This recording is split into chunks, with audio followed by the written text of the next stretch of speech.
জামায়াতে ইসলামের আমির ডক্টর শফিকুর রহমান বক্তব্য শুরুর পরে পরপর দুবার অসুস্থ হয়ে মাটিতে পড়ে যান। ১৯ জুলাই বাংলাদেশ জামায়াতে ইসলামের জাতীয় সমাবেশ অনুষ্ঠিত হয় ঢাকার ঐতিহাসিক সোহরাওয়ার্দী উদ্যানে। দুপুর ২টা থেকে সমাবেশ শুরুর কথা থাকলেও সকালেই পুরো মাঠ জনসমুদ্রে পরিণত হয়। এতে বক্তব্য রাখেন জুলাই যোদ্ধারা, শহীদ পরিবার, জাতীয় রাজনৈতিক ব্যক্তিবর্গ। কিন্তু জামায়াতে ইসলামের আমির ডক্টর শফিকুর রহমান বক্তব্য শুরুর পরে পরপর দুবার অসুস্থ হয়ে মাটিতে পড়ে যান।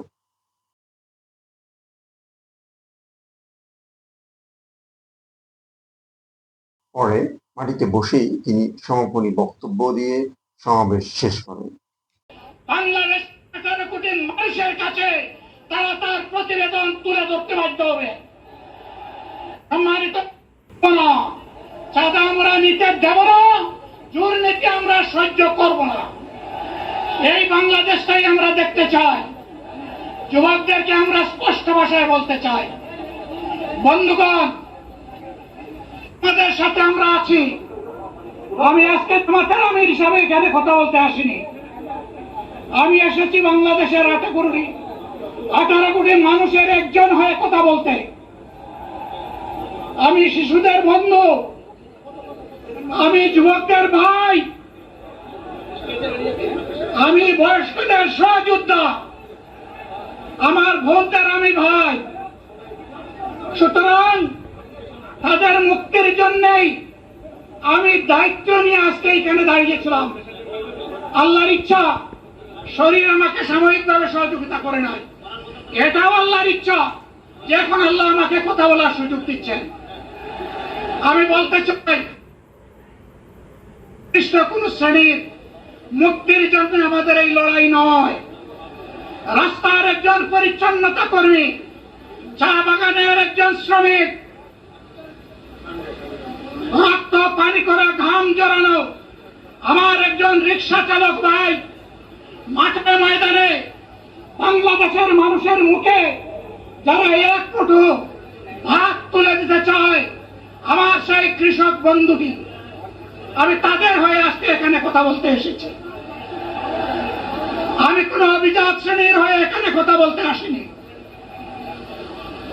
আল্লাহ তাআলার অশেষ মেহেরবানি, আজীবন সকল রক্ত চক্ষুকে উপেক্ষা করেছি, জেল জুলুমের পরোয়া করি নাই। আমার আফসোস, 24 সালে জাতিকে মুক্তি দিতে গিয়ে যারা জীবন দিয়ে শহীদ হলো, আমি তাদের একজন হতে পারলাম না।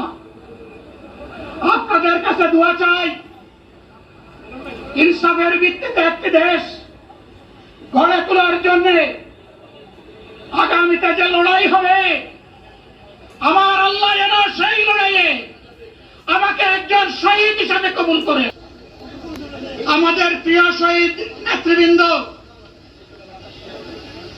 2006 সালের 28 অক্টোবর থেকে শুরু করে পল্টন গণহত্যা, শাপলা গণহত্যা, সারা দেশের গণহত্যা, পিলখানার গণহত্যা, 24-এর গণহত্যা, এই গণহত্যা যারা করেছে তাদের সকলের বিচার বাংলাদেশের মাটিতে নিশ্চিত করতে হবে।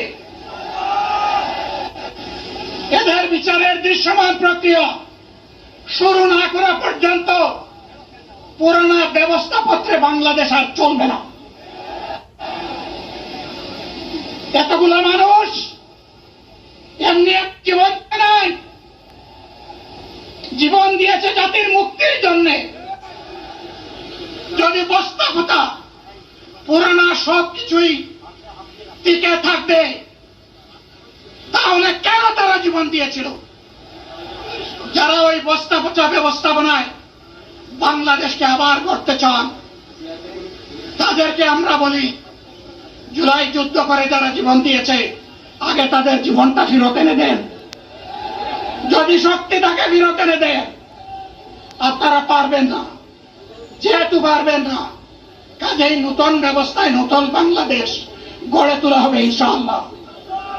শিশু, কিশোর, যুবক, মা, বোন, শ্রমিক, ছাত্র, জনতা, ব্যবসায়ী সবাইকে যেই দেশ, যেই সংবিধান, যেই রাষ্ট্র নিরাপত্তা দিতে পারবে, সেই নতুন বাংলাদেশ আমরা গড়ে তুলতে চাই। ভাইয়েরা, আমাকে সবাই চাপ দিচ্ছে, কেউ বলে ভাই শেষ করেন, কেউ বলে চাচা শেষ করেন। আমি তাদেরকে নিশ্চয়তা দিয়ে বলছি, আমার মুখ আমার আল্লাহ নির্ধারিত সময় থেকে 1 সেকেন্ড আগে হবে না, এবং হায়াত যা দিয়েছেন তার 1 সেকেন্ড আগেও আমি যাব না। অতএব মহান আল্লাহর কাছে আবারও তৌফিক চাই। আপনাদের কাছে যে কষ্ট হয়েছে, আপনারা, আমি তো এখানে শান্তিতে বসাছিলাম আর চতুর্দিকে শুধু দৃষ্টি বুলাচ্ছিলাম। কি কষ্ট হচ্ছে আমার ভাইদের। প্রিয় ভাইরা, এই কষ্ট আল্লাহর জন্য। এই কষ্ট কার জন্য? ইনশাআল্লাহ আল্লাহ তাআলা আপনাদেরকে তার উপযুক্ত জাযা দুনিয়া দিবেন, আখিরাতে দিবেন। আপনাদের এই ত্যাগের বিনিময়ে নতুন বাংলাদেশ আমরা পেয়ে যাব। আসুন সেই নতুন বাংলাদেশের জন্য একবার স্লোগান দিয়ে শেষ করি, নারায়ে তাকবীর। আসসালামু আলাইকুম ওয়া রাহমাতুল্লাহ।